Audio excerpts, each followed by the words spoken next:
Okay, so I bought this wadding, or sort of quilt wadding, from the from Spotlight. So that's a big chain store here in Australia which sells fabrics. So yeah, it's generally used for quilting. And what I'm going to do is I'm going to try to glue it to my existing wheel of my grinder, so I can try and make a poor man's version of a buffing wheel. So I'll see how we go. So this is my grinder, and what I've done is I've taken off one of the guards, because what I'm going to do is, with this wheel, this is the one I'm going to use the buffer on, but obviously the wheel comes down this way, and I don't really want to sharpen my or polish my tool that way. I prefer it to be coming from the other side, so that when the motor is turning, it's coming up away from me. That's just my preference. Some people might be okay with the other way. So basically, yeah, what I'm just going to have to do is, just, as I've done here, is take off this guard, and the power switch is actually on the other side, those you can probably see down here. So I just got to, I'm going to have to lift just my hand over when I want to run it. So yeah, so I'm going to try and put this wadding on this wheel, and we'll see how we go. I thought I'd try and apply it straight to the grinding wheel. Might not be that successful because it's so porous.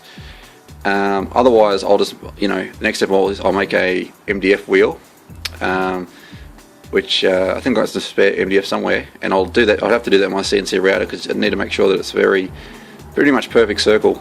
So we'll see how we go. What I'm going to do is just going to try and put this adjustable quilting wrench here. This wadding, as you can see, I've already try and wrap it. I had to put the phone down for a second. This wheel to just loosen it, so I could hold the wheel and turn the buffing polish at the same time. Just over this original wheel. I think I should be able to. I thought it was going to glue very well. It's still a bit tight. We'll try that. But basically, that's what I'm doing. Is just taking that nut off. So the first thing we need to do. So this is what it looks like once the wheel's off. Loosening the nut. These are the parts we have here. Hold the wheel. So you got a wheel and the nut in one hand and the wrench in the other, and you can just usually turn one or the other, and it'll just come free. So here, what I've done is I've just rolled the nuts usually the opposite way to what you might know the old expression, righty tighty, lefty loosey. It's usually different over the wadding. And I mean, grinding wheel. I could have measured this accurately by basically working out the diameter, or knowing the diameter of this wheel, and then I could use mathematics to work out the length of the fabric. But this wheel is, I wasn't going to get back in the house to do that, using mathematics to work out. Just do it. Well, we're doing poor man's version anyway, so it sort of makes it, part and parcel. So I was going to wrap it around, and then what I'm going to do is I'm just going to make a little snib there with the scissors. I know exactly. So I've got a rough idea of the length that I need, so I can make some more strips. So now I've made. Going to take time down the side and working on it. I've made the little. I'm not the best at that sort of stuff. I know it's very simple mathematics, but I can just currently using it all the way through a quarter. So this is good enough. And then what I'll do is I'll just cut strips, and that's pretty easy to measure, because I can just get my wheel and measure what that width is. It's a bit hard to try to do this whilst looking through the camera. Yeah, draw some strips along there. And then we'll start a little bit more the gluing. And I'm going to try it first time around. I'm going to try using some contact adhesive. And so there's my notch. If that doesn't work, we'll see how it goes with some super glue. All I need to do now is measure. Okay, so I cut the strip, as you can see, very wonky there, sort of tape it off, way too wide at the end there, but it doesn't matter. Now, as we say in Australia, she'll be right. 17 mil. As long as the lowest part here isn't too thin, and that's the minimum dimension. And I measured that as 17 millimeters. So what that'd be in American? That'd be I don't know, just over half an inch, maybe 3/4 of an inch, something like that. For now. Okay, so this is the contact adhesive I've got. I'm just trying to get the rest of the tubes that I've actually got here, because I've got heaps of this stuff. So we'll see how we go. I'm going to just apply a little bit of time, and then just slowly wrap it around the wheel. And I'm thinking what I'll do is, as I make more strips, I'll just wrap them around. But as I said, I've never done this before, so not really sure if anyone else has tried this. I haven't really looked it up, but I thought I'd have a go, and we'll see what happens. Cool. So that might make a bit. So 17 mil. Oh, we've got a little bit more. Say 20, just easier. And then we'll just eyeball it. And that's a bit off anyway, looking at it. But as we say in Australia, she'll be right. We'll be fine. And just you can see what I'm doing there. Sure, I'll probably clean this bench a little bit, because it's getting this cotton that I'm using. All sorts of things are sticking to it. It's not ideal. And this, I can tell already looking at what I'm doing here, I'm going way too wide towards the end. And these scissors need a cut. Oh, sorry, a sharpen, should I say. Alright. Okay. So look, we've got that there. Yeah, we've got a little bit more extra. So what I'm going to do is going to get my my glue. I'll just pause that for a moment. Oh, just as well, I paused the video then because well, I had to get my glue, but a freight train just went past and it's been pretty long and pretty loud. Alright, so what we'll do is I'll just spot a little bit of glue on there first, and just touch that there for a second. Alright. Now what I'll do is I might just apply the glue to the wheel. And I'm not going to reuse this wheel, obviously. So my next step was, if I didn't use the wheel, if the wheel doesn't work very well, was to cut one out of MDF. Now the only thing with cutting out circles on things that spin fast, like a grinder, is that you need to be very accurate with your circle. It wouldn't have been a problem for me because I have a CNC router, which actually I haven't used for a very long time. They have their purpose, but sometimes it can be very frustrating to use. But yeah. I think the one thing I noticed about the CNC router I didn't like it was I felt it robbed me of the joy of doing things myself. You know, it's good if you guys mass producing something, I guess, but you know, like little love hearts or something like that people use for scrapbooking.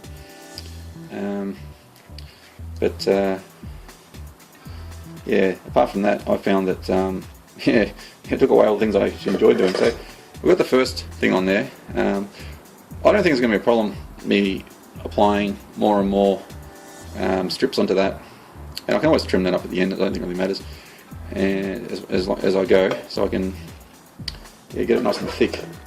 And because it is cotton and it's going to be sort of soft, it has a bit of it has a bit of fluff to it anyway, a bit of give, and it's sort of what you want anyway when you you don't want it necessarily hard, tight against the wheel. I mean, you want it to stick, but the point of the buffer is to be sort of this nice soft surface that has some sort of compound on it, like a polishing compound. So I'm going to cut another strip. So move that back so you can sort of see what I'm doing right here. So measure that here. We got 20 mil. Alright. Another train. That one's just a normal passenger train though. Tell the difference when you've been living here for a while.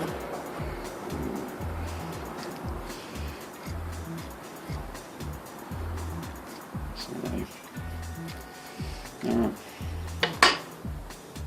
Just going to clean that up. Now try and get any of the stuff of this as much as possible too, any of the bits of fibre as I can. Yeah. So I want it to bond, not to the little bits there. But, okay. Yeah, this contact adhesive glue is fantastic. I've used it for years. The one thing I found though was I bought it in a big tub years ago because I used so much of it. But you have to be very careful that you close the container absolutely airtight, because this stuff goes off real quick. I had a couple of tubes before, which I thought I'd be able to use for this. And they still smell like contact adhesive, but when you pour them out, they're not like this yellowy sort of stuff you can sort of see now. This sort of gooey sort of stuff. It's really claggy. And there we go. I've gone too far around, so there we go. Yeah. Alright, so we'll try and stagger the joints. So put that back around. And the reason I was trying to do this with the wheel too is because I don't really use the bench grinder that much for what I do. Like most of the time, if I sharpen tools that are like for the garden, I just sharpen them with a chisel. No, sorry, chisel. Sorry, a file. And I enjoyed that process of doing that. And also, I mean, you can ruin the temper potentially on your tools, particularly if they've got a fine edge. It's not such a problem on things like garden tools using a bench grinder, but things like your knives. I know some people say that's okay to do that. Look, I'm not sure about that personally. I don't think I'd risk a good knife on a grinder. I usually do it by hand. I use diamond plates, and I found cheap diamond plates now on eBay, and look, they're just as good as any other, really, that I've used so far. They wear out about as much as the cheap ones. I think about $5 to $7, and you can get up to the ones I've seen a 3,000 grit, and yeah, you get a really good edge. So I usually just do my knives with that. You get them super duper sharp. So yeah, as I was saying, so I don't really use this grinder very much. And yeah, so the cost of this basically is, I already had the glue here, and already had this wheel obviously, and I've got some MDF if this doesn't work out as well as I wanted it to, but I think it should be alright. But yeah, from the fabric store here in Australia, we've got a big chain called Spotlight here, so I'm not sure what it would be in America, what your big chain would be. But yeah, anyway, this cost me $2. So I asked them what the minimum I could buy was, and they said it was 10 centimeters. And so yeah, it was $20 a meter, which you could always that would add up a bit, if you had to buy lots of it. But yeah, this is fine. I've already got 3 layers here, and I've still got so much more left. And that already looks like it would be fairly soft to get some compound going. I'm not going to try it until it's dry. The glue, that is. So we'll see how we go. I'm just going to leave that there, and I might leave that overnight, and we'll come back and we'll see how it goes. So, it's not it's not overnight yet. I'll just come back. I did another layer, just one more strip, and I actually am thinking about doing another strip still, but really, really tight around. And when I do attach the wheel, I'll make sure that the overlap where it joins is going to be going past the tool rather than against it, so it doesn't tear away. Anyway, the thing that I needed to point out too was that by doing this, we have this little fence here that you usually have on your wheel, and as you can see, this one's pretty close to being right up to this wheel. Now, if you imagine that, this wheel here is this wheel here. Now, with that thickness, that's obviously going to not fit inside that enclosure with that fence on there. So what we're going to need to do is take the fence off, and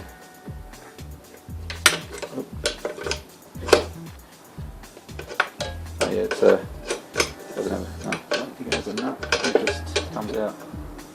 Oh, I just want to do that with the camera, so the camera can see. There we go. A little bit tight.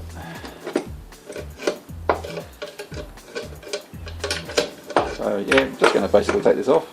So now we can see that there's just two nuts in there. See one in the camera there. You can't see the other one.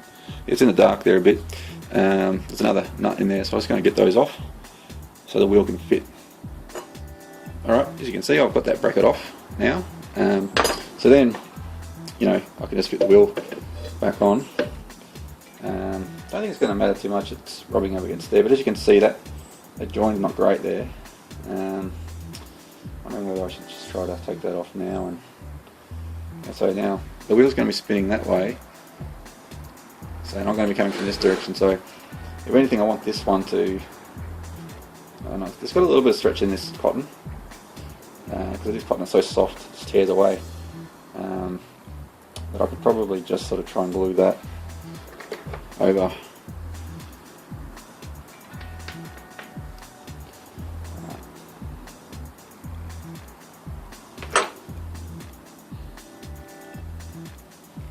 Hold that for the moment. Put it back on. Alright, so yeah, that's it. Alright, so how this joint is going to work is, as the wheel's spinning this way, the joint will come up, but I'm going to have the tool here, so you see where the joint is, it'll just go over that. So I can just keep doing that, you know.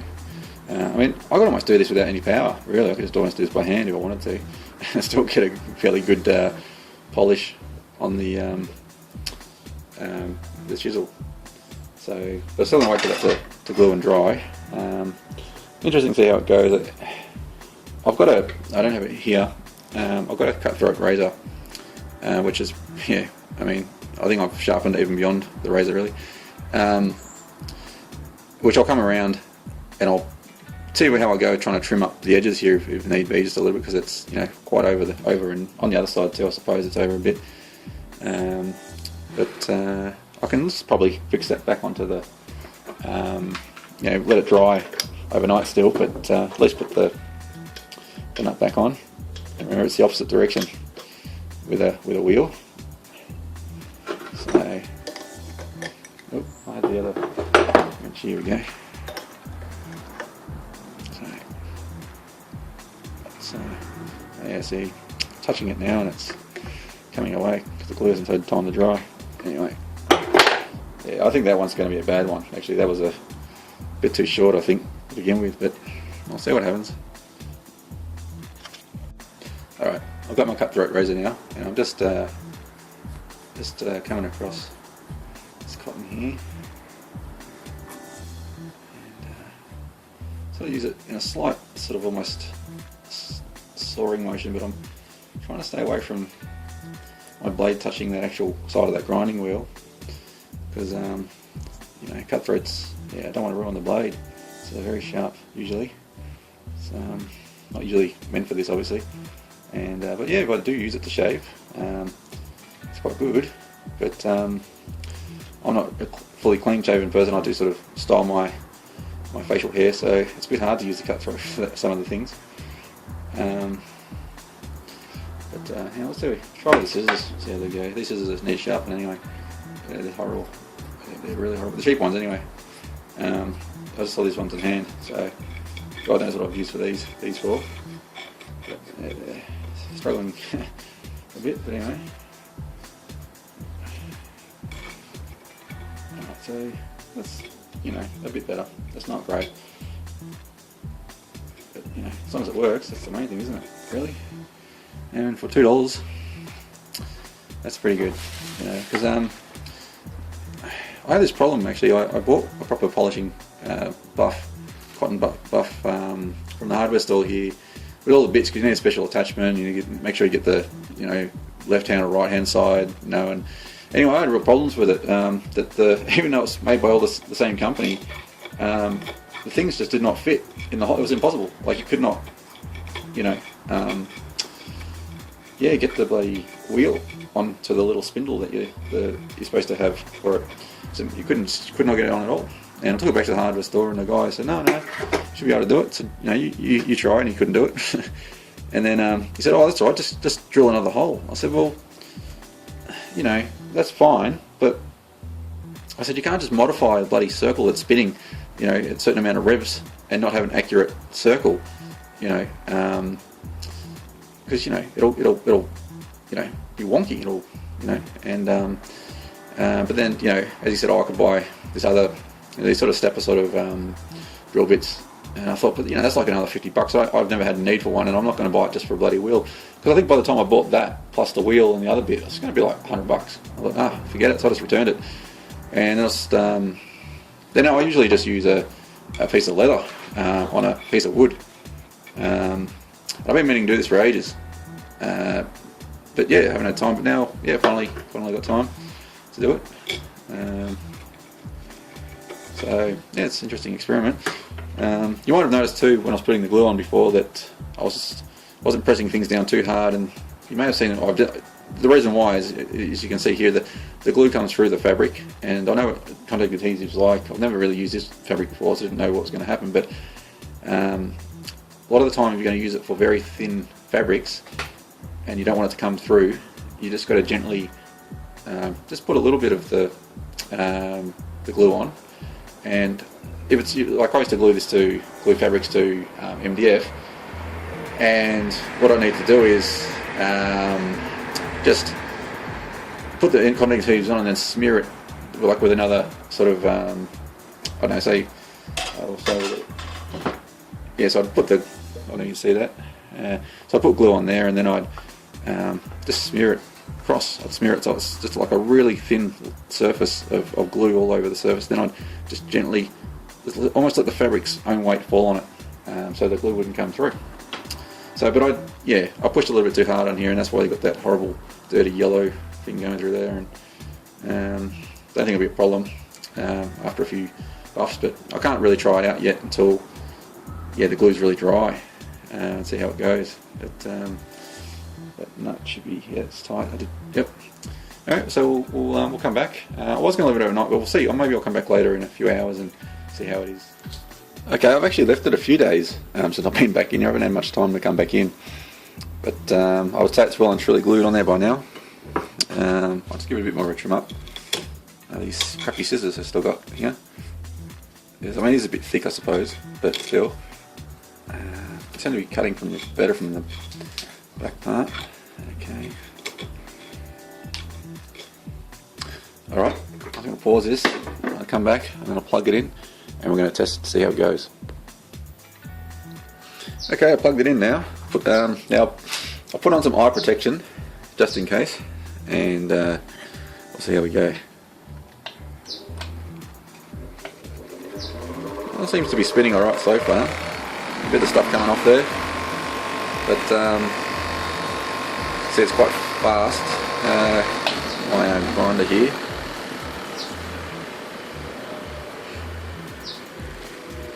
So that seems to be working alright. Now what I just got to do is find some of my green polishing compound, and we'll put a bit on there, and we'll see how we go. Alright, found some of my compound. I have to actually go inside to find it.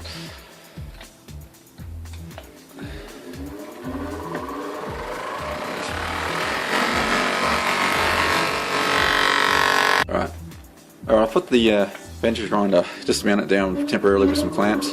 I've taken off a couple of the strips of the stuff here. So there we go. Still not great, seems to still be coming off a bit, but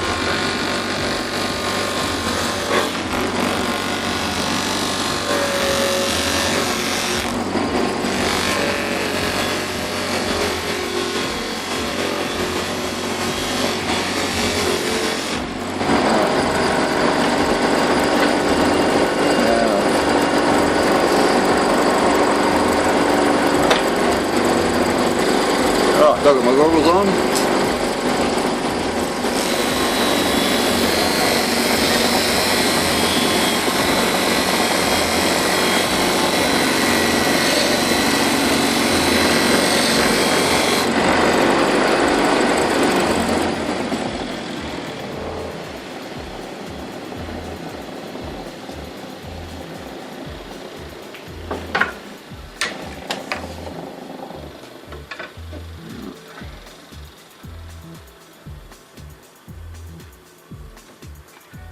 There we go. Just getting a bit of pine, just a bit of pine here. That seems to be not putting any effort really into this. So yeah, it seems to work alright. That's pretty good really, considering the tool wasn't the sharpest to begin with. So I reckon if I sharpen it and then went back over to that, might be a bit better. So let me see that. I'll bring this back around here on the side. But you can probably see there, I've taken a few layers off, and let's give that a bit more of a go.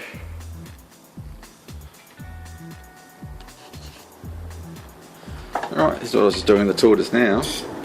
See that? Just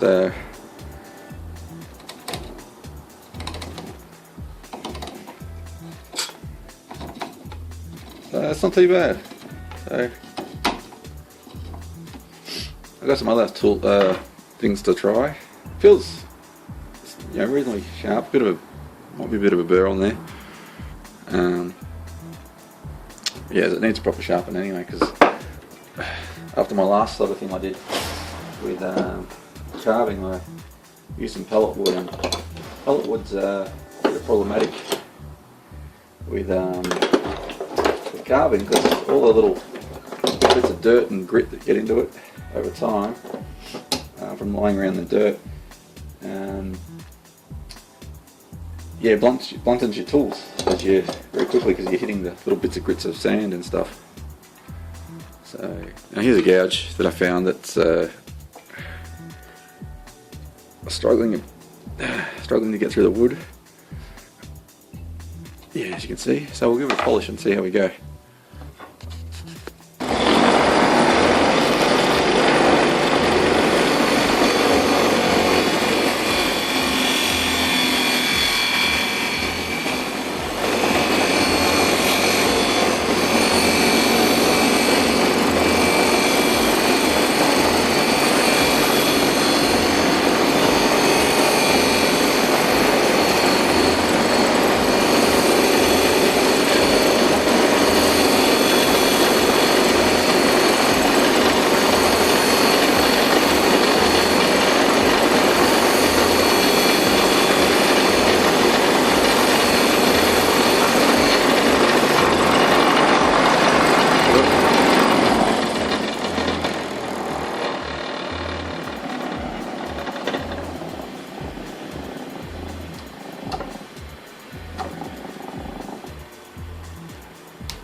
I don't know if you noticed that there was a couple of sparks that came up, and I think it's because it